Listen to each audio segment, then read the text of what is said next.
அது மனதினோட குணத்தின் அடிப்படையிலையா? இப்போ முன்னால் பார்த்தோம்னா அவங்க நபிமாரோட எண்ணங்கள் பார்த்தோம்னா ரொம்ப ஹை லெவலில் இருக்கும்,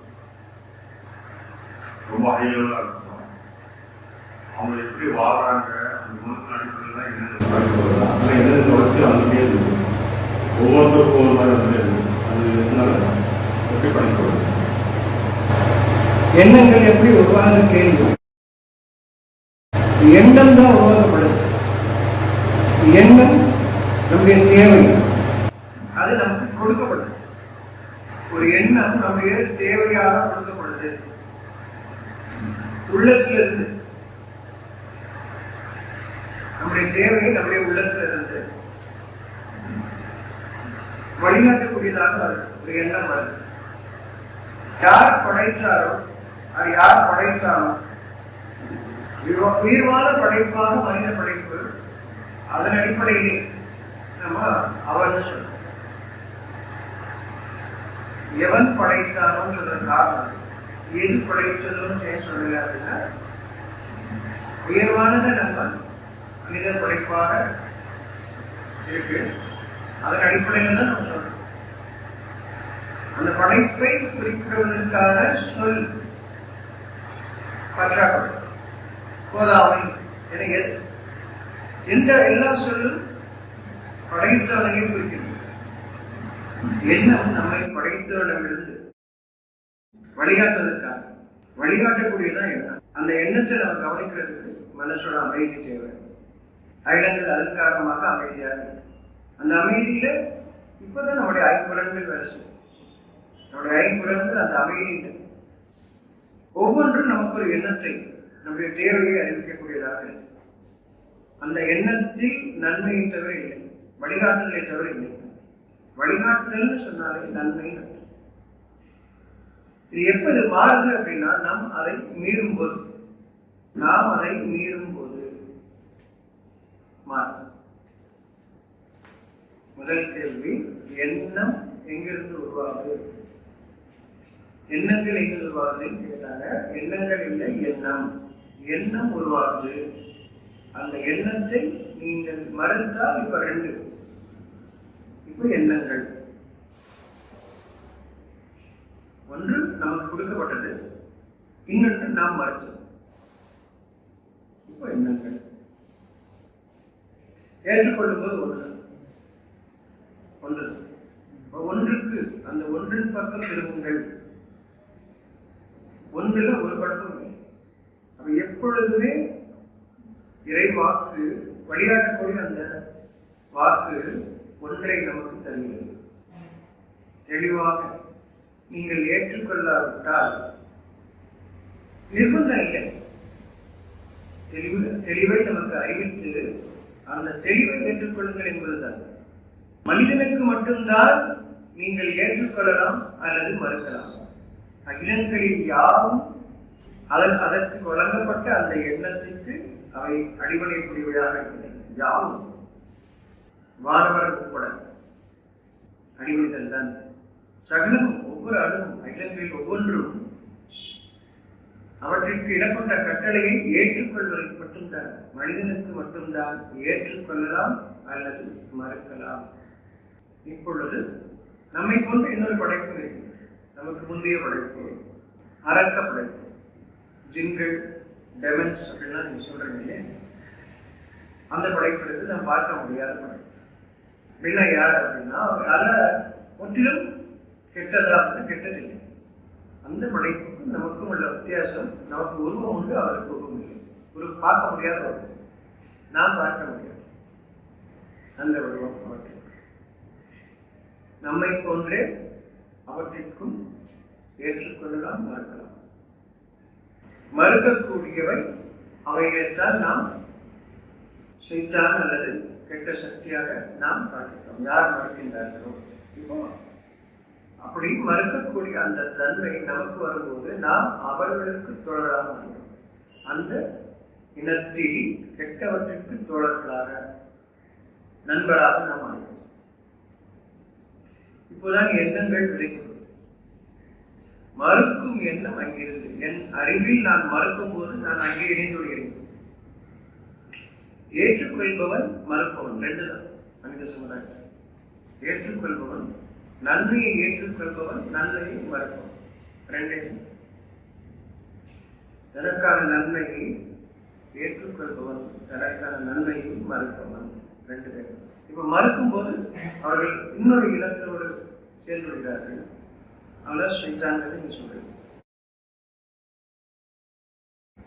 அரக்க இனத்திலும் அல்லது ஜின் இனத்திலும் சொல்றீங்க, அவற்றிலும் நல்ல நல்ல படைப்புகளும் இருக்கின்றன. அவற்றிற்கும் மனிதனுக்கும் உள்ள இன்னொன்று உண்டு.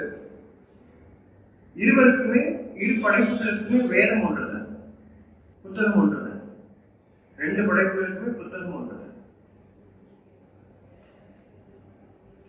அவைகளும் வாசிக்க முடியும், விளங்க தெரியாது. மனிதரிலிருந்து எடுத்துச் சொல்லப்படும் பொழுது வேதத்தை எடுத்துச் சொல்லக்கூடிய மனிதர்கள், மனிதர்களுக்கு எடுத்துச் சொல்லும் போது அவர்களும் அந்த இனத்தில் உள்ள நல்ல படைப்புகளும் அதை கேட்கின்றன. அவர்களுக்கு எடுத்துச் சொல்வதற்கு கிடையாது, அவர்களுக்கு எடுத்துச் சொல்வது இல்லை. மனித இனத்தில் இருந்துதான், மனிதரிலிருந்து உணர்வு பெற்றவர் தான் எடுத்துச் சொல்லும்போது, தன்னுடைய சமுதாயத்துக்கு எடுத்துச் சொல்லும் போது அவைகளும் அவை கேட்கின்றன. அவர்கள் நல்லவைகள் கேட்கின்றன. எண்ணம் எண்ணங்களாக மாற்றப்படுவது நாம் மறுக்கும் பொழுது அந்த இனத்தோடு, ஜின் இனத்தோடு, அரக்க இனத்தோடு நாம் இணைந்து விடுகின்றோம். நன்மையை மட்டும்தான் படைப்பு. எண்ணம் நன்மையாக வருகிறது. அதை மறுக்கும் பொழுது மறுத்த அந்த இனத்தில் உள்ள கேடானது படைப்பின் கோலத்தை மாற்றுகிறது. நல்லதை ஏற்றுக்கொள்ளக்கூடிய தன்மையில் இருக்கிற நம்ம கெட்டவற்றை ஏற்றுக்கொள்ளக்கூடியதாக மாறும். எண்ணம் மனதிற்கு அதில் உருவம் இல்லை. எண்ணம் மனதிற்கு அதற்கு உருவம் இல்லை. ஒவ்வொருவருக்கும் தேவையாக அவருடைய மனதில் இறக்கப்படுகிறது. தனித்தனியாக ஒவ்வொரு மனிதனிடமும் அவருடைய மனதில் இறக்கப்படுகிறது. மனம் மறைவானது, மனம் மறைவானது. அந்த மனதில் இறக்கப்படுகிறது. இறக்கப்பட்ட அந்த எண்ணமும் மறைவானது. அவர்கள் மறைவானவற்றின் மீது நம்பிக்கை கொள்வார்கள். அவர்கள் மறைவானவற்றின் மீது நம்பிக்கை கொள்வார். யார்? ரெண்டு தான் இல்லையா? ஏற்றுக்கொண்டவர்கள், மறுப்பவர்கள் இல்லையா? அந்த ஏற்றுக்கொண்டவர்கள் நம்பிக்கையாளர்களாக இருக்கிறார்கள். நன்மையை ஏற்றுக்கொள்பவர்கள் எதை ஏற்றுக்கொள்றாங்க? நன்மையை ஏற்றுக்கொள்கிறார்கள். மறுப்பவர்கள் இன்னொரு விதமா சொல்லலாம், அவர்கள் தீமையை ஏற்றுக்கொள்கிறார்கள் சொல்லுவாங்க. அப்ப அவர்கள் என்ன சொல்லுவாங்க? நாங்களும் நம்பிக்கை கொண்டவர் தான் என்று கூறுவார்கள். வார்த்தை ஒண்ணுதான் இல்லையா? நீங்க சொல்றீங்க நன்மையை விரும்பக்கூடிய, நீங்க சொல்றீங்க நான் நம்பிக்கை கொண்டவன் அப்படின்னு சொல்றீங்க. அவர்களும் சொல்லுவாங்க நாங்களும் நம்பிக்கை கொண்டவன். ஆனா நீங்க நன்மையை நம்பிக்கை கொண்டவர்கள், அவர்கள் தீமையை நம்பிக்கை கொண்டவர்கள். அதை விலகிட்டாங்க உணர்வு. மனிதனுடைய மனம் பார்க்க முடியாது இல்லையா? இப்ப மனிதன் மறைவானவற்றின் மீது நம்பிக்கை கொள்கின்றான். அரக்க இனமோ ஜின் இனமோ உருவத்தின் மீது அவர்களுக்கு உருவம் கொடுக்கப்படவில்லை. அவர்களுக்கு உருவத்தின் மீது ஆசை. நமக்கு உருவத்தின் மீது அந்த ஆசையை கொண்டு வருவன் அவர்கள் தான். அவன்தான் இந்த அவன்தான் செய்தான். கேட்ட சக்தி நீங்க எப்படிலாம் உங்களுக்கு சொல்லிக் கொடுக்கப்பட்டிருக்கோ உங்களுடைய வழக்கங்கள்ல அதை எப்படி வேணா எடுத்துக்கணும். கெட்ட சக்தியின் தலைவனை சைத்தான். மனிதர்களில் தலைவன் என்பது இறைவன் மட்டும்தான். மனிதருக்கு மனிதரின் அரசன் இறைவன் மட்டும்தான். மனிதரின் இறைவன், மனிதரின் இறைவன், மனிதரின் அரசன் இறைவன் மட்டும்தான். ஜின்களுக்கு தலைவன் உண்டு. அவர்கள் இறைவனை ஏற்றுக்கொள்வதில்லை. நன்மையை மறுக்கும் போது நீங்கள் இறைவனை ஏற்றுக்கொள்ள வேண்டும். யார் ஒருவர் நல்லதுன்னு தெரிஞ்சு யார் மறுக்கிறீர்களோ நீங்கள் இறைவனை நிராகரிக்கிறீர்கள். இப்பொழுது நீங்கள் ஷைத்தானை தலைவனாக ஏற்றுக்கொண்டீர்கள் அல்லது அரசனாக ஏற்றுக்கொண்டீர்கள். அவன்தான் படையை உருவாக்குகின்றான், கூட்டத்தை உருவாக்குகின்றான். இறைவன் மனிதனுக்கு எந்த கூட்டத்தையும் உருவாக்க சொல்ல, அவன் தனித்தன்மையானவன். ஒவ்வொரு மனிதனும் அரசன். இறைவனை அரசனாக ஏற்றுக்கொண்ட ஒவ்வொருவரும் தனித்தன்மையான மனிதர். அவர்கள் கூட்டமாக இருக்க வேண்டியதில்லை, சேர்ந்து இருப்பார்கள். அவர் கூட்டமாக. நீங்கள் கூட்டமாக ஆக்கப்படும் போதே நாம் தவறிவிட்டோம். நம்முடைய தலைவனாக இப்பொழுது இன்னொன்று ஏற்றுக்கொண்டு விட்டோம். அவனை நாம் பார்க்க முடியாதுங்கிறதுனால நம்ம அவனை ஏற்றுக்கொண்டால் நமக்கு தெரியல. அவன் நமக்கு பொருட்களின் மீது விருப்பத்தை உண்டாக்குகின்றான். மனிதர்களுக்கு ஆண்கள் பெண்கள் பொன்னாலும் வெள்ளினாலுமான பெரும் குவியல்கள், வீரக குதிரைகள், கால்நடைகள், விளை நிலங்கள் அழகாக்கப்பட்டிருக்கின்றன. ஏன்? நீங்கள் இப்பொழுது தலைவனாக நீங்கள் ஏற்றுக்கொண்டது அரக்க இனத்தின் தலைவனை, அரக்க இனத்தின் கெட்டவற்றின் தலைவனை நீங்கள் ஏற்றுக்கொண்டு விட்டீர்கள். அதன் காரணமாக நீங்கள் கூட்டத்தை நம்புகிறீர்கள். கூட்டமாக நாம் இருக்க வேண்டும் என்று நம்புகின்றீர்கள். அவன் நம்மை திசை திருப்பி விட்டான். இப்பொழுது நாம் அறியவில்லை. அவன்தான் எண்ணங்களை ஏற்படுத்துகின்றான். உருவங்களின் மீது உங்களுடைய நாட்டத்தை அதிகரிக்கின்றான். ஆனால் மனிதர்களோ இருக்கின்றனர், அவர்கள் மறைவானவற்றின் மீது நம்பிக்கை கொள்வார்கள். நம்முடைய நம்பிக்கை கேட்பார்கள். எல்லாருடைய நம்பிக்கையும் அவரவர்கள் பார்த்தவர் அர்த்தங்கள் பார்க்கணும். நம்முடைய நம்பிக்கை எங்கு இருக்கிறது என்று பாருங்கள். மறைவானவற்றின் மீதா அல்லது வெளிப்படையானவற்றின் மீதா? நாம் எங்கு திருப்பப்படுகிறோம் என்று கேட்கின்றார். நீங்கள் எங்கே திருப்பப்படுகிறீர்கள்? நான் உங்களுக்கு எண்ணத்தை ஏற்படுத்துகின்றேன், நீங்களோ எண்ணங்களின் பின்னால் குழப்பத்தில் இருக்கிறீர்களா? ஒரு எண்ணம் ஒரு குழப்பம் இல்லை இல்லையா? ஒன்றுன்னு குழப்பம் இல்லையா? ஒன்றுக்கு மேற்பட்டால் குழப்பம். எங்கு திருப்பப்படுகிறோம்? அவர்கள் தான் உருவத்தை மாற்றுகிறார்கள், படைப்பின் கோலங்களை மாற்றுவார்கள். ஏன்? அவனுக்கு அதன் மீது இப்போ இறைவனுக்கு எதிரான போராட்டம். உங்களுடைய கோலத்தை மாற்றுகின்றான், உங்களுடைய கோலத்தை மாற்றுகின்றான். அவன் படைப்பாளன், ஆனால் அவனை மறுக்கக்கூடியவர்களின் தலைவனோ இறைவனுடைய படைப்பின் கோலங்களை மாற்றுகின்றான். அவன் எவன் கேட்கின்றான், என்னுடைய படைப்பில் ஏதேனும் குறையை காண்கின்றீர்களா? அவன் சொல்றான், ஆமா, ஏன் குறை மாற்றலாம், மாற்றிட்டு குறையாட்டு மாற்றிட்டு குறை இருக்கு. அப்ப என்ன பண்ணணும்? நம்மளே சரி பண்ணிக்கணும். இப்பொழுது உங்களுடைய அறிவு, நீங்கள் சரி செய்கின்றீர்கள். படைப்பு நீங்கள் சரி செய்கின்றீர்கள். உங்களால் ஒரு தூசியை உருவாக்க முடியும், படைக்க முடியும். நீங்களா படைப்பின் குலத்தை மாற்றுவர்கள்? உங்களுக்கு படைப்பை பற்றி தெரியுமா? நீங்கள் பார்ப்பது உருவம், அந்த உருவம் எவ்வாறு இயங்குகிறது என்பதை நீங்கள் அறிபவர்கள் இல்லை. அவருடைய ஒவ்வொரு இயக்கமும் தன்னுடைய இறைவன் கட்டளையை கொண்டு இயங்குகிறது. ஒவ்வொரு அணுவும் அதனுடைய இயக்கமும் தன் இறைவனுடைய கட்டளையை கொண்டு இயங்குகிறது. படைத்தவன் இறைவன், சைத்தான் அல்ல. சைத்தான் என்பவன் மறுத்தவன். நாம் மறுக்கும் பொழுது உருவத்தின் மீது நாம் இருக்கின்றோம். இறைவனின் படைப்பு அமைதியை விரும்பக்கூடியது. எப்படி நம்புறது? குழந்தை பாருங்க, பிறக்கிற குழந்தைய ஒவ்வொரு குழந்தையும் பாருங்க. அந்த குழந்தையின் சிரிப்பு எப்போது கள்ளத்தனம் வருகிறதோ, இப்பொழுது நீங்கள் உங்கள் உருவத்தை அங்கே பதித்து விட்டீர்களா? உங்கள் உருவத்தை நீங்கள் அங்கே பதித்து விட்டீர்கள். குழந்தையை அதனுடைய அமைப்பில், எந்த அமைப்பில் படைத்தாலோ அதை விட்டுவிட்டு உங்களுடைய வழிமுறைக்கு கொண்டு வந்து விட்டீர்கள். ஒவ்வொருவரும் நாம் இறங்கிவிட்டோம். எந்த அமைப்பில் படைக்கப்பட்டோமோ அந்த நன்மையிலிருந்து இறங்கிவிட்டோம். இதை விட்டும் இறங்கிவிடுங்கள் என்று கூறிவிட்டாங்க. இறங்கிவிடுங்கள், நன்மையிலிருந்து நீங்கள் இறங்கிவிடுங்கள். இறங்கிவிட்டோம்.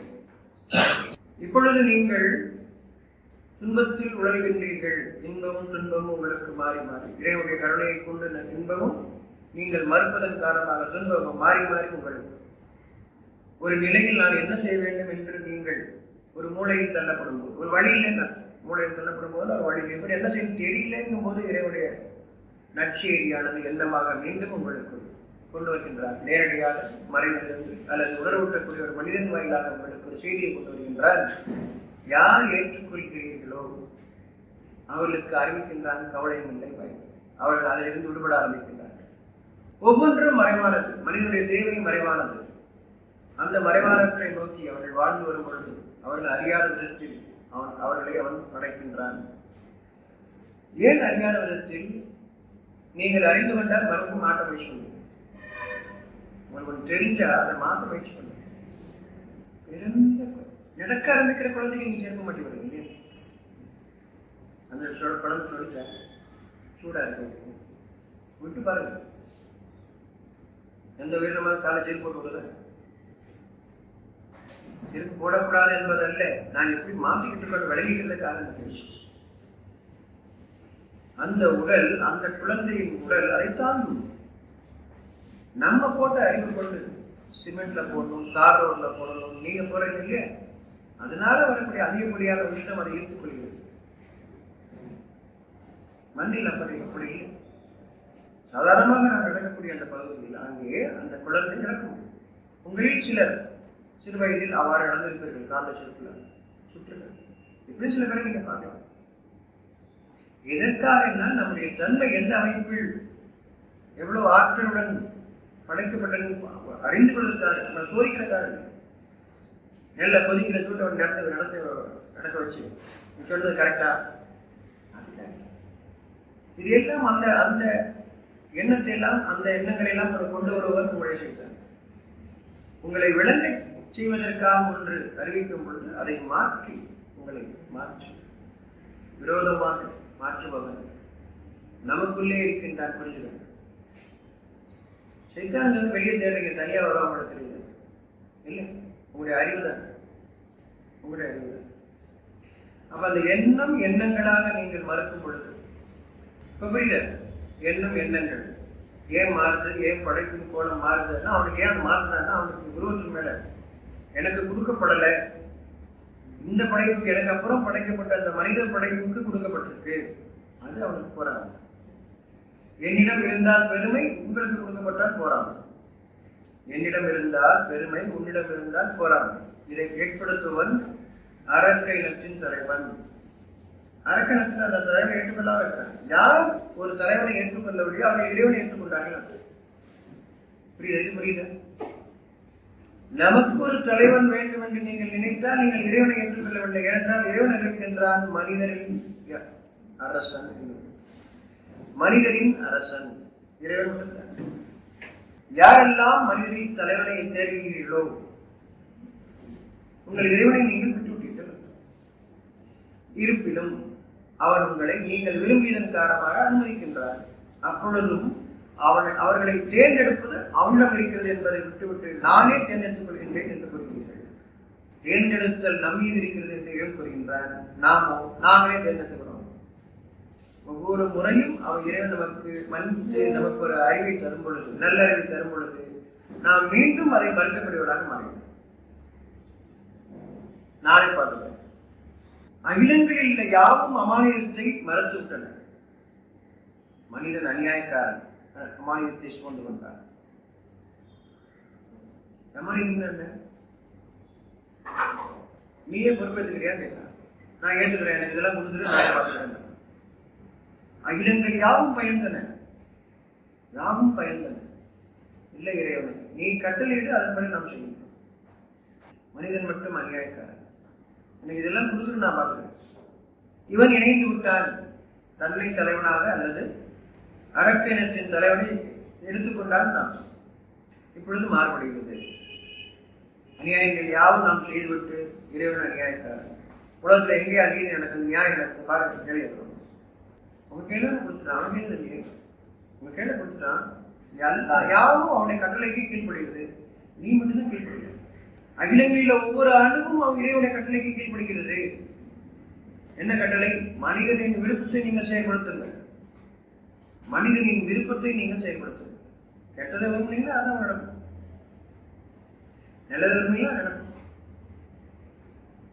நீங்கள் உங்களுக்கு ஒரு துன்பம் வருகிறது என்று கூறினீர்கள் என்றால் நீங்கள் என்ன நினைத்தீர்கள் என்பதை திரும்பி பாருங்கள். உங்களின் பக்கம் திரும்புங்கள், எங்கே திரும்பாதீங்க. எனக்கே இந்த கஷ்டம்னு வாரத்தை பார்க்காதீங்க, உள்ள பார்க்க நான் என்ன பண்ணேன்.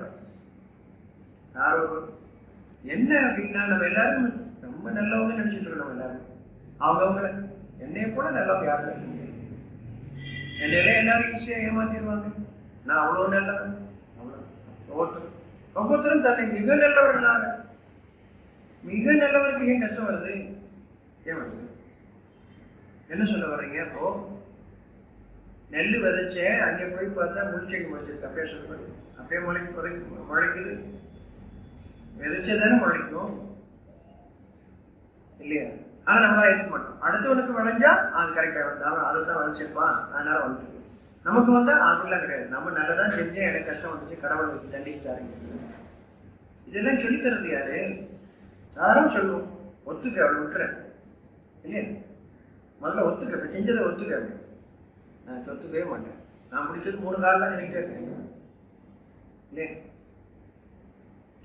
அப்ப இறைவனிடம் எதையும் தாண்டி மன்னிக்கின்றான். ஏன்னா உயரிய படைக்கூடிய இன்னைக்கு உங்க சட்டத்தின் பிரகாரம் கூட சாதாரண மனிதர்கள் உடனே நினைச்சிடும்.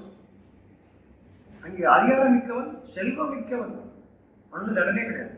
அவரை விசாரணையே வீட்டில் போய் விசாரிக்கணும். உங்களை கொண்டு வந்து விசாரிப்பாங்க. அவங்கள விசாரிக்க வீட்டில் போய் பெர்மிஷன் வாங்கிட்டு உங்களை விசாரிக்க வந்திருக்கோம் அப்படின்னா இல்லையா? இனிப்பெல்லாம் வர முடியாது, எனக்கு ஒரு முக்கியமான வேலை இருக்குன்னு அவங்க சொல்லுவாங்க. உங்களுக்குலாம் அப்படி இல்லை. காலரை போய் சுற்றிட்டு போயிடும் இல்லையா? அப்படித்தானே? இறைவன் மனிதனுக்கு கொடுத்த அந்த அதிகாரத்தை நீங்கள் செல்வத்திற்கு தருகின்றீர்கள், செல்வாக்குக்கு தருகின்றீர்கள், அதிகாரத்துக்கு தருகின்றீர்கள். இது யாருக்கு கொடுத்தார்? மனிதர்கள் எப்படி நீங்க உயர்வதாலும் பார்க்க ஆரம்பிச்சீங்க? யார் உங்களுக்கு கற்றுக் கொடுத்தா தெரியல. அப்போ இறைவன் மனிதனை படைத்தார். அந்த மனிதர்கள் எந்த வித்தியாசமும் இல்லை. ஏனென்றால் எந்த மனிதன் இறைவனை தன்னுடைய தரணா ஏற்றுக்கொண்டானோ அவர்கள் அனைவரும் ஒன்றாகத்தான் வைத்திருக்கின்றனர். அவர்களுக்கு ஒரு கண்ணியத்தை தந்திருக்கின்றார். அகிலங்கள் அவர்களுக்கு பணிகிறது. நீங்கள் இறைவனை விட்டுவிட்டீர்கள். இப்பொழுது உங்களுக்குள் நீங்கள் தலைவர்களை, யார் தலைவர்? நீங்கள் ஏற்படுத்திக் கொண்ட தலைவர்கள் யார்? செல்வம், செல்வாக்கு, அதிகாரம் மிக்கவர்கள். அவர்களை இறைவன் தேர்ந்தெடுக்க வேண்டும். நீங்கள் தேர்ந்தெடுத்துக் கொண்டீர்கள், அல்லது அவர்கள் தங்களையும் முடிச்சுட்டுக் கொண்டார்கள். அதன் காரணமாக இறைவன் தேர்ந்தெடுத்தது அல்ல. இறைவன் தேர்ந்தெடுத்தவர்கள் தன்னை முக்கியமாக அவர்கள் கருத மாட்டார்கள். அவர்கள் இறைவனின் பாதையை காட்டுவார்கள். அவ்வளவுதான். இறைவனின் பாதை எங்கே இருக்கிறது? இறைவன் பாதை வடக்கு பக்கமா, தெற்கு பக்கமா, கிழக்கு பக்கமா, மேற்கு பக்கமா? இல்லை, வானத்தை நோக்கியா? இல்லை, உங்களுடைய உள்ளத்தின் பாதை. ஒவ்வொருவரும் தன்னுடைய உள்ளத்தின் பாதையில் அவர்கள் திருப்புகின்றார்கள். இறைவனின் பாதை எங்கேயும் அவர்கள் திருப்ப மாட்டார்கள். நம்முடைய உள்ளத்தின் பாதையில் திருப்புகின்றார்கள். அவர்கள் அடையாளம் காணுங்கள் அவர்களே. புரியுது? எண்ணங்கள். இன்னொன்று கேட்கிறாங்க, நபிமார்கள் சொன்னாங்க, அதாவது இறைவாக்கினர், இறைவாக்கை நமக்கு அறிவிக்கக்கூடியவர்கள். அவருடையது மிக உயர்ந்த. யாரையும் நீங்கள் பார்த்தீர்கள்? எதை கொண்டு இதையெல்லாம் சொல்கிறீர்கள்? மிக உயர்ந்த அப்படின்னு. மனிதனே மிக உயர்ந்தவன் தானே. அப்படி சொல்லும்போது உங்களை தாழ்த்தி படைத்து விட்டால் நீங்களே சொல்லுறீங்களே. அத்தனை நீங்க சொல்றீங்க தாழ்த்தி படைத்து விட்டார். இப்பொழுது யாரை கூட சொல்றீங்க? உங்களை படைத்தவன். இறைவாக்கினரை உயர்வாக படைத்து விட்டால், உங்களை தாழ்வாக படைத்து விட்டான்னு நீங்க சாட்சி சொல்றீங்க, வர சொல்றீங்க. இறைவன் என் இறைவனோ என்னுடைய அடியார்கள் ஒருவருக்கிடையேயும் நீங்கள் வேற்றுமை பாராட்டாதீர்கள் சொல்லுங்க. எப்படி நீங்க உங்களை ஒருத்தரை இன்னொருத்தரை விட உயர்வு தாழ்வு எப்படி பேசுறீங்க? யார் சொல்லிக் கொடுத்தார்? யார் சொல்லிக் கொடுத்தார்? என்னுடைய அடியார்களில் எவர் ஒருவருக்கிடையேயும் நீங்கள் வேற்றுமை பாராட்டாதீர்கள் அப்படின்னு சொல்லுங்க. அவர்கள் உங்களுக்கு நமக்கு அவர்கள் சாட்சியாக இருக்கின்றார்கள். எதற்கு சாட்சியாக? நான் என்னுடைய உள்ளத்தின் பாதையில் திரும்புவதற்கு அவர்கள் சாட்சியாக இருக்கின்றார்கள். அவர்கள் தன்னுடைய உள்ளத்தின் பாதையில் திரும்பி தன் இறைவனை எண்ணத்திற்கு வழிபடுகிறார்கள், கட்டளைக்கு வழிபடுகிறார்கள். நமக்கு அவர்கள் சாட்சியாக எப்ப இருக்க முடியும்? நான் நேரில் பார்த்தா தானே சாட்சி. நீ நேரில் பார்த்தீங்க உங்களுக்கு அப்ப நான் பார்க்கறேன் சாதாரண சொல்லிடுவேன். நான் வாழும் காலத்தில் எனக்கு வழிகாட்டக்கூடியவர்கள் வரவே இல்லையே என்று மனிதர்கள் கூறாமல் இருக்கும் பொருட்டு இப்பொழுது உங்களுடன் இருக்கிறார் அறிவிக்கின்றார். இந்த வாக்கு எல்லா காலத்திலும் தானே. நான் பார்க்காத ஒன்றை எப்படி சாட்சியா எடுப்பேன்? இருக்க முடியும். ஒரு தந்தை எப்பொழுதும் நன்மையை நல்லதான் பேசுறார். குழந்தை பார்க்கணும், நான் எங்க அப்பா மாதிரி நல்லதுதான் பேசுறேன். அப்பா ஒன்று சீட் அடிக்கிறார், உதாரணத்துக்கு ஒரு கெட்ட விஷயத்த இல்லையா உள்ள பார்க்கணும், நானும் எங்க அப்பா மாதிரி பண்ணணும். எதுக்கு சாட்சியா நீங்க இருக்கிறீங்க? அந்த குழந்தை அப்படி ஒன்று பார்க்கவே இல்லைன்னா சாட்சியா எடுத்துக்கணும். சாட்சியா இருக்கீங்க, நல்லதுக்கு சாட்சியா இருக்கீங்க, சாட்சியா இருக்கீங்க. சாட்சி நான் காணும் போது சாட்சியா இருக்க முடியும். காணாத ஒன்றை எவ்வாறு நீங்கள் சாட்சியாக எடுத்துக்கொள்வீர்கள்? நீங்கள் காணாத ஒன்றை கதை சொன்னாலுமா கேட்டுப்பீங்க. இது யார் கற்றுக் கொடுத்தது? இது யார் கற்றுக் கொடுத்தது? ஏனென்றால் நாம் இறைவனை அரசனாக ஏற்றுக்கொள்வதிலிருந்து தவறிவிட்டோம். இறைவன் என்னை கவனிக்கும் நேரம், நான் இறைவனை பார்க்கும் நேரம்னு ஒரு வச்சிருக்கோம். வெள்ளிக்கிழமை சாயந்தரம் 6 மணிக்கு பார்ப்பேன், இல்லைன்னா காலையில் 3 மணிக்கு பார்ப்பேன். அப்போதான் நல்ல நேரம் இல்லையா? அப்படி நம்ம ஒவ்வொரு நாளும் ஒவ்வொரு நேரத்தையும் ஒவ்வொரு வருஷத்துல ஒரு நாளோ, இந்த மாதத்தில் ஒரு நாளோ, வாரத்தில் ஒரு நாளோ, அல்லது ஒரு நாளின் சில மணி நேரமோ அப்படி இறைவனையும் சந்திக்கும் நேரம் நம்மளும் வச்சுக்கோம். மற்ற நேரத்தில் யாரை சந்திக்கிறீங்க கேள்வி கேட்டா என்ன சொல்லுவீங்க? இறைவனை சந்திக்கிற நேரம். இந்த சந்திப்பு முடிஞ்சப்போ யாரை சந்திக்கிறீங்க? யார் சந்திக்க? அப்ப இறைவனை சந்திக்கிற நேரம் அதிகமா, இறைவனை சந்திக்காத நேரம் அதிகமா? யார் சந்திக்கிறீங்க? யாரோட அதிக நேரம் இருக்கீங்க? அப்புறம் எப்படி நல்லது? இன்பம் துன்பம் ஏன் வருது தெரியல. நீங்க உங்கள் இறைவனோடு இருக்கக்கூடிய நேரம் குறைவு. இறைவனோடு அல்லாத, இறைவனுக்கு இல்லைன்னா யாருங்க இருக்காங்க? கெட்ட சொத்து அரங்கத்தின் தலைவரோட சேர்ந்துட்டு இருக்கீங்க. என்ன அவங்க பார்க்க முடியாததுனால அவங்களுக்கு நான் கூட இல்லைன்னு வச்சுக்கோங்க. நீங்க ஒரு மேஜிக் பண்ண எப்படி பண்ணுவீங்க? உருவத்தை மறைய வைப்பீங்க இல்லையா? அதான உங்க மேஜிக், மனுஷங்க மேஜிக்கு. மனிதன் ஒரு மந்திரம் செய்தால் உருவத்தை மறைய செய்வோம், மறைவானதை காண்பிக்கும். அந்த விருப்பம் சைத்தான்கள் மந்திரம் செஞ்சு அப்படின்னு தெரியுமா? இல்லாததை இருக்கிற மாதிரி காட்டுவோம். அங்கே கொஞ்சம் நிற்கிற மாதிரி இருக்கு, இங்கே ஏதோ ஒன்று இருந்துச்சு, நான் அங்கே ஒன்று பார்த்தேன், இங்கே ஒன்று பார்த்தேன், இல்லை ஆனால் இருக்கிற மாதிரி என்ன நினைப்பீங்க? இது சைத்தான்களின் மேஜிக். இல்லாததை இருக்கிற மாதிரி கொண்டு பேசிக்கணும். அவன் உருவத்தை காட்டி பயப்படும். நான் பார்த்தேன் ஒரு ஆள் இந்த மாதிரி இல்லை. சைத்தான்களின் மந்திரம்.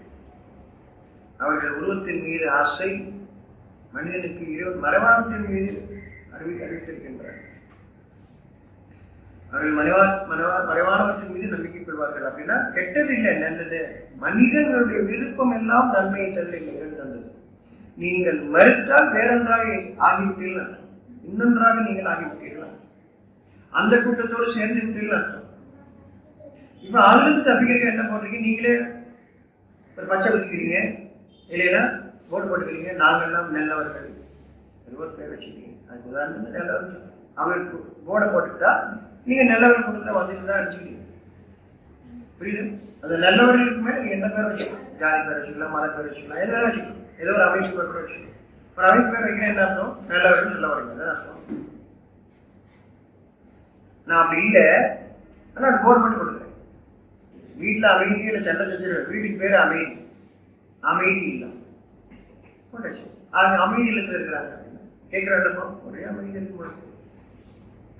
அப்ப நீங்க இல்லாததை இருப்பதாக நீங்கள் ஆக்கிக் கொண்டு வெறும் பேர்ல மட்டும் வார்த்தைகளை மட்டும் வச்சுக்கிட்டு நானும் நல்ல வழியில் இருக்கின்றேன்னு சொல்லிட்டு இருக்கீங்க. நல்ல வழியில் இருப்பவர்கள் சொல்ல வேண்டிய அவசியம் இல்லை. அவருடைய இறைவன் பார்த்துக் கொண்டிருக்கின்றார். அவர்கள் தன்னுடைய இறைவனை அரசனாக எடுத்துக்கொண்டார்கள். அவருக்கு எந்த ஒரு அரசனும் தேவையில்லை, அவருக்கு பெருமையும் இல்லை, இன்னொருவரை ஆட்சி செய்ய வேண்டிய அவசியமும் இல்லை. இன்னொருவரை ஆட்சி செய்வதற்காக அல்ல, மனிதன் அகிலங்களை ஆட்சி செய்வதற்காக, மனிதனை ஆட்சி செய்வதற்காக. இதெல்லாம் எப்படி மாறிச்சு? நீங்கள் எண்ணங்களை கொண்டதன் காரணமாக மாறியது. இறைவாக்கினர் உள்ளத்தை எவ்வாறு, இறைவனுடைய செய்தியை எவ்வாறு பின்பற்றுவது என்பதை நமக்கு அறிவிப்பவராக இருக்கிறார்கள். அது உயர்ந்த தன்மை. அந்த உயர்ந்த தன்மைக்கு வாருங்கள் என்று சாட்சி கூறுகிறார்கள். மனிதன் உயர்ந்த தன்மையில் தான் படைக்கப்பட்டிருக்கின்றான். இறைவனுடைய அருட்கொடை எவர் ஒருவருக்கும் தடுக்கப்பட்டதாக இல்லை. நீங்கள் ஏன் உங்களை தாழ்த்திக் கொள்கிறீர்கள்? தங்களை தாங்களே தாழ்த்திக் கொள்பவனை இறைவன் நேசிப்பதில்லை. நீங்கள் ஏன் தாழ்த்திக் கொள்கிறீர்கள்? உங்களை அழகிய அமைப்பில் உயர்வாக குறைத்திருக்கின்றார். ஒவ்வொருவரையும், ஒவ்வொரு மனிதரையும் ஏன் நீங்கள் தாழ்த்திக் கொள்கின்றீர்கள்? இறைவாக்கினர் நமக்கு வழிகாட்டுவதற்காக இன்னொருத்தர் உயர்வானவர், நீங்கள் தாழ்வான சொல்றீங்க. உயர்ந்த குணத்தை ஒருத்தர் பாக்குறீங்க. அந்த உயர்ந்த குணம் என்னது? மனிதனுடைய இயற்கை தன்மை. ஒரு உயர்ந்த குணம் என்பது மனிதனுடைய இயற்கை தன்மை. அதை நீங்கள் பார்க்கும் பொழுது அவர் உயர்வானவர் அல்ல, எனக்கு அந்த குணம் வேண்டும், அந்த உயர்வு எனக்கு வேண்டும், அவ்வளவுதான். நான் இப்பொழுது தாழ்ந்திருக்கின்றேன், குணத்தில் தாழ்ந்திருக்கின்றேன். என் இறைவனுடைய படைப்பில் அல்ல, என் குணத்தில் நான் மறுத்ததன் காரணமாக தாழ்ந்திருக்கின்றேன். நான் இப்பொழுது சாட்சி பார்க்கின்றேன், நான் எவ்வாறு இருக்க வேண்டும் என்று சாட்சி அவர்கள் காட்டுகிறார். அந்த இறைவாக்கினர் அல்லது இறைவனுடைய செய்தி நமக்கு எடுத்துச் சொல்லக்கூடிய இறைவனுடைய செய்தி என்பது தூது செய்தி, நன் மனதை அமைதிப்படுத்தக்கூடிய செய்தி, என் நிலையை உயர்த்தக்கூடிய அந்த செய்தி, அந்த இறைவனுடைய செய்தி. அது இறை செய்தி. அவர்களை நான் சாட்சியாக பார்க்கின்றேன். அவர்கள் என் நிலையை உயர்த்துவதற்காக நான் தாழ்ந்திருக்கின்றேன். என் நிலை மனதில் தாழ்ந்திருக்கின்றேன், எண்ணத்தில் தாழ்ந்திருக்கின்றேன், குணத்தில் தாழ்ந்திருக்கின்றேன். எனக்கு நான் பார்க்கும் பொழுது நான் விரும்புகின்றேன், அந்த குணத்தை விரும்புகின்றேன். அவரை விரும்பவில்லை, குணத்தை விரும்புகின்றேன். என் இறைவனம் கேட்கின்றேன். குணத்தை நான் விரும்பும் பொழுது என் இறைவனம் கேட்கின்றேன். வேண்டுதல், அதுதான் வேண்டுதல், தொழுகை, ஜபம். நன்மையானவற்றை நான் பார்க்கும் பொழுது மறைவாக எனக்கு ஒரு எண்ணம் வருகிறது. இறைவனுடைய செய்தி மறைவாக வருகிறது, நேரடியாக வருகிறது, உணர்வூட்டக்கூடிய ஒரு மனிதனின் வாயிலாக வருகிறது. இப்பொழுது அந்த குணத்தை பார்க்கின்றேன், என் மனக்குள் ஒரு எண்ணம் மறைவாக, இது எனக்கு வேண்டும். அவர் எனக்கு அறிவிக்கவில்லை, ஆனால் மறைவான செய்தி எனக்கு வருகிறது. இதை விரும்பு, இந்த குணத்தை விரும்பு. நான் விரும்பும் பொழுது நான் என் இறைவனம் கேட்கின்றேன். வேண்டுதல் எண்ணத்தை தருகின்றார், விரும்புகின்றேன், வேண்டுதல் முடிக்கின்றது. இனி சரியான சொற்களை அமைத்து அதை வேண்டுதல் என்பது இல்லை. இந்த சொல் அமைக்க வேண்டியதில்லை. உணர்வு உங்களுக்கு அறிவித்து விட்டது, மறைவாக விரும்பிவிட்டீர்கள். உங்களுடைய வேண்டுதல் முடிந்துவிட்டது, உங்களுடைய வேண்டுதல் முடிந்துவிட்டது. இனி என்ன வேண்டுதல்? எங்கே நின்று, எந்த பக்கத்தில் நின்று, எந்த திசை பார்த்து நீங்கள் வேண்ட போகிறீர்கள்? என்ன சொல்ல போகிறீர்கள்? வேறு எங்கு திரும்பினீர்கள்? உருவத்தின் பக்கம். உங்களுக்கு தான் உருவம் கொடுக்கப்பட்டிருக்கிறது. ஏன் உருவத்தை பிடித்துக் கொண்டீர்கள்? உருவத்தை தேடுபவன் வேறொருவன், விரும்புவன், ஆசைப்படுபவன் வேறொருவன். உங்களுக்கு தான் உருவம் கொடுக்கப்பட்டிருக்கிறது. நீங்கள் மறைவானவற்றின் மீது நம்பிக்கை கொள்ள வேண்டும். நீங்களோ உருவத்தின் மீது உருவம் அமைக்கின்றீர்கள். உங்களுடைய வேண்டுதலுக்கு கூட உருவம் அமைக்கின்றீர்கள். இவ்விதம்தான் சொல்ல வேண்டும் என்று உருவம் அமைத்து தந்தவன், உருவத்தின் மீது விருப்பம் கொண்டவன், உங்களுக்கு விருப்பம், உங்களுக்கு உருவம் கொடுத்திருக்கின்றான். உங்களுடைய மறைவான ஒவ்வொரு எண்ணமும் உருவம் பெறும். அது உங்கள் இறைவன் படைப்பான். நீங்கள் படைக்க வேண்டியதில்லை. நீங்கள் படைப்பின் கோலங்களை தான் மாற்றுவீர்களே தவிர படைப்பவர்கள் அல்ல. உங்களுடைய விருப்பம் எல்லாம் மறைவானவற்றின் மீது இருக்கட்டும். அவர்கள் மறைவானவற்றின் மீது நம்பிக்கை கொள்வார்கள், இறை உணர்வில் நிலைத்திருப்பார்கள். உருவத்தில் உங்களால் நிலைச்சிருக்க முடியாது, மனதில் உங்களால் நிலைத்திருக்க முடியும். உருவத்தில் உங்களால் நிலைத்திருக்க முடியாது. உருவங்கள் மாறிக்கொண்டே இருக்கும். கடல் அலைகளை பாருங்கள், மணல் குன்றுகளை பாருங்கள், மரம், செடி, கொடிகள் ஒவ்வொன்றை பாருங்கள், அது மாறிக்கொண்டே இருக்கும். உருவத்தில் மாறிக்கொண்டே இருக்கும். நிலைத்திருக்கும் தன்மை அல்ல. உங்கள் உருவங்களை பாருங்கள், மாறிக்கொண்டே இருக்கும். நீங்கள் நிலைத்திருப்பது உங்களுடைய மனதில். நீங்கள் 1 வயது குழந்தையாக இருந்தாலும் 100 வயது மனிதனாக இருந்தாலும் உங்களுடைய மனம் மாறவில்லை, அதே போல இருக்கிறது. மனம் மாற, உருவங்கள் மாற. நம்மை குழப்பத்தில் ஆழ்த்துகிறார்கள், எண்ணங்களில் கொண்டு செல்கின்றார்கள். யார்? நாம ஏற்படுத்திக் கொண்ட தலைவர்கள். இறைவன் ஏற்படுத்தியவர் வேற. இறைவன் ஏற்படுத்தியவர் தன்னை தலைவனாக அல்ல, வழிகாட்டியாக அவர்கள் தங்களை கருதுவார்கள். எந்த ஒரு மனிதன் மீது அவர்களுக்கு பொறுப்பு அல்ல, எடுத்துச் செல்வது பொறுப்பு, வழிகாட்டுவது மட்டும்தான் பொறுப்பு. எங்கு வழிகாட்டுவது? என்னுடைய உள்ளத்தின் பாதையில் வழிகாட்டுவார்கள். ஒவ்வொருவரையும் தன்னுடைய உள்ளத்தின் பாதையில் வழிகாட்டுவார்கள். அறிந்து கொள்ளுங்கள். உங்களை கூட்டமாக மாற்ற மாட்டார்கள். நீங்கள் ஒன்று சேர்ப்பீர்கள், ஆனால் தனித்தன்மையாக இருப்பீர்கள். அவர்களும் ஒன்றாக. அது கதையில சொல்லுவாங்க, ஒன்றா இருந்தா உடைக்க முடியாது பலம், தனித்தனியாக இருந்தா உடைச்சு போடுவாங்க. உங்க உடம்புதான் உடைக்க முடியும், மனசு உடைக்க முடியும். மனசு உடைக்க முடியும். நீங்களோ உங்களுடைய மனம், உங்களுடைய உடல் அல்ல. உங்களை இப்பொழுது உங்கள் மனதை விட்டு உடலுக்கு கொண்டு வருகின்றான் சைத்தான். நீங்கள் என்பது உங்களுடைய உடல் என்று கொண்டு வருகிறார். இந்த உடலை ஒழித்து விடுவார்கள், ஒழித்து விடட்டும். நான் என்பது என்னுடைய மனம், என் இறைவன் அதற்குத்தான் பொய் தருவான். இல்லை என்றாலும் நீங்கள் ஒரு 100 ஆண்டு, ஒரு 120 ஆண்டு, அதற்கு பின் என்ன செய்வீர்கள்? உடலை வைத்துக் கொண்டு அந்த உடல் தாங்க உங்களுக்கு பிடிக்காது. ஏன் நீங்க மட்டும் தான் இருப்பீங்க, உங்க புரட்சி யாருமே இல்லை, உங்க பெருமை ஆள் இல்லை. நீங்க உடம்ப வளர்த்துக்கிறது எதுக்காக? உங்க கூட இருக்கிறவனுக்கு காட்டுறதுக்காக இல்லையா? இல்லையே, உங்க ஃப்ரெண்ட்ஸ் யாருமே இல்லைன்னு யாரை காட்ட போறீங்க? மற்றவனுக்கு விருப்பமே இல்லை. நீ உடம்பு எப்படி தான் எனக்கு உங்க ஃப்ரெண்ட்ஸுக்கு தான் நீங்க காட்ட வருவீங்க, அவனுக்கு கூட இல்லையே. அப்புறம் 120 வருஷம் நீங்களும் நான் செத்து கூட பரவாயில்லை, நான் வெள்ளிக்கு வரும்போது தெரியலையே அதை பண்ணுறோம் இல்லையே. நம் மனம் உடைக்க முடியாது, அழிவில்லாததை கொடுத்திருக்கின்றான் நமக்கு. நாம் எங்கு திரும்பினோம்? உருவத்தின் பக்கம் எங்கு திரும்பினோம்? இதைத்தான் அருள்தான் சிறந்தது, பொருள் வீணானதுன்னு சொல்றதுக்கு அர்த்தம். இவ பொருள்லாம் காசு வச்சுக்கலாம், அது வரை எதுவும் தெரியும், கண்ணு தெரியாது. அருள் என்பது உங்களுடைய மனம், பொருள் என்பது உங்களுடைய உடல். அருளுக்கு வாருங்கள். அருள் பொருளை பாதுகாக்கும், வாழும் காலம் வரை பாதுகாக்கும்.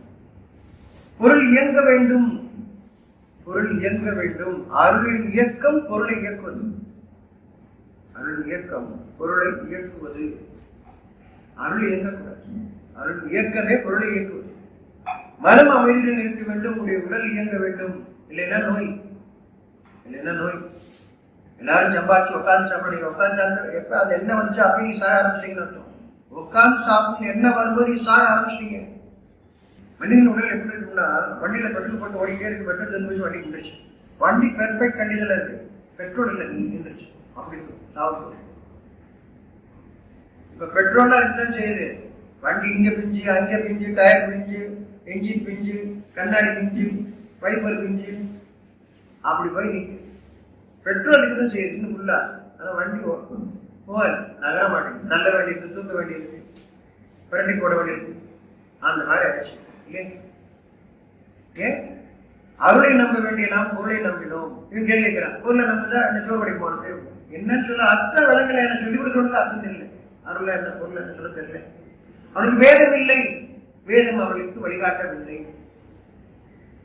அவர் படிக்கிறார்கள், பொருளை புரிந்து கொள்ளவில்லை. அவர் கூட்டத்தை சேர்க்கிறார்கள், வேதம் நான் சொல்லித்தரேன்னு சொல்லி அவர் கூட்டத்தை சேர்க்கிறான். அவர் கூட்டத்தை சேர்க்கிறான், அவன் அமைப்பு வருவாங்க. நீங்கள் உங்கள் இறைவன் பாதையில் திருப்பக்கூடிய உங்களுக்கு எதற்கு அமைப்பு, எதற்கு கூட்டம்? உங்கள் இறைவனை விட பலசாலி இருக்கிறார்கள். ஆனால் உங்கள் இறைவனை புரிந்தார், உங்களுடைய அதிகாரம் உங்கள் இறைவனை புரிந்தார், உங்களுடைய படை உங்களுடைய இறைவனை விட புரிந்தார். அனுபவத்தை போட்டு கடனை கொண்டாடுறீங்க. உங்களுடைய அணு அதை படைத்தவன் யார்? நீங்க வைத்திருக்கிற அனுபவத்தை அதை படைத்தவன் யார்? அவனுக்கு எதிராக நீங்கள் பேசுகின்றீர்கள்.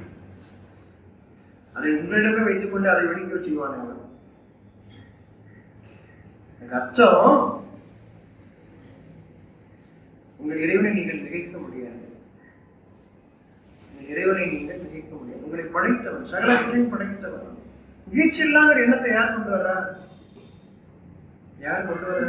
கூட்டமா சேர்ந்து படம். எவ்வளவு பெரிய அக்கிரமக்காரன் இருந்தாலும் பின்னாடி ஒரு பெரிய கூட்டம் இருக்கும் இல்லையா? இவர் கொல்லக்கூட்ட தலைவன், அப்புறம் அவருக்கு தனியா வந்த தலைவனா இல்லை, 3 பேர் 40 பேர் இல்லை, நான் 40 பேரை கூட இருக்கணும் இல்லையா? தலைவனும் 40 திருடர்கள். உங்களுக்கு நீங்க தலைவனா பின்னாடி 10 பேர் இருக்கணும், அதுதானே உங்க தலைவன் இல்லை? அப்பதானே தலைவன் இல்லையா? இறைவனை தலைவனாக வச்சவன் தனியாக தான் போனான். இறைவனை தலைவனாக கொண்டவன் தனியாகத்தான் செல்கின்றார். நீங்கள் தலைவனாக விடுங்கள், கூட 10 பேர் 50 பேர், எவ்வளவு பெரிய ஆள் கூட அவ்வளவு பெரிய தலைவன். இது நினைச்சு இல்லையா? அந்த பலத்தை கொண்டுதானே நான் இறைவனை நானே இறைவன் சொல்றீங்க. நானும் படைக்கின்றேன், நானும் அழிக்கின்றேன், நானும் வாழ வைக்கின்றேன் இல்லையா? 10 பேர் சாப்பாடு முடிச்சுன்னா வாழ வைக்கிறேன், 10 பேருக்கு வீடு கொடுத்ததுன்னா வாழ வைக்கிறேன். அது என் காசு இல்லை, பொருள் காசு கொடுத்துட்டா நீங்க வாழ வைக்கிறீங்க. நானும் இறைவன் சொல்றேன்.